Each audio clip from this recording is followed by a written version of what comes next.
में तारकीन वतन की एक और कश्ती उलट गई। FIA सराय के मुताबिक 4 पाकिस्तानियों समेत 11 अफराद की लाशें निकाल ली गई। वाकया 12 और 13 अप्रैल की दरमियानी शब पेश आया। कन्वेंशन सेंटर इस्लामाबाद में समंदर पार पाकिस्तानियों के कन्वेंशन का आखिरी दिन। वजीर आजम और आर्मी चीफ भी मौजूद। दोनों शख्सियात कलीदी खिताब करेंगी। तकरीब के मौके पर खूबसूरत नगमा जारी कर दिया गया।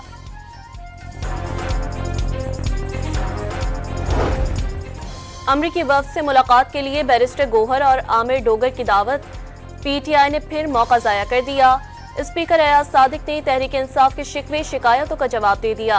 अमरीकी वफ्द से मुलाकात के लिए स्पीकर ऑफिस से कोई दावतनामा नहीं मिला। चेयरमैन PTI बैरिस्टर गोहर ने स्पीकर का दावा मुस्तरद कर दिया। बानी PTI की बहनों सलमान अकरम राजा कजन कासिम खान को गोरखपुर नाके पर रोक लिया गया। फैसल चौधरी बैरिस्टर गोहर और दीगर बानी से मुलाकात के लिए जेल के अंदर रवाना। बानी PTI की 2 दरख्वास्तें मंजूर। स्पेशल जज सेंट्रल FIA इस्लामाबाद का बानी की बच्चों से बात और मेडिकल चेकअप करवाने का हुक्म। अमल दरामद रिपोर्ट 28 अप्रैल को जमा कराने की हिदायत।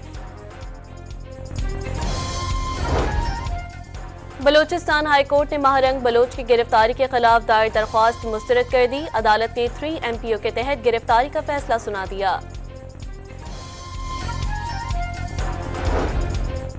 जस्टिस अली बाकर नजफी सुप्रीम कोर्ट के जज तैनात। सदर मुमलिकत की मंजूरी के बाद विफ वजारत कानून ने नोटिफिकेशन जारी कर दिया।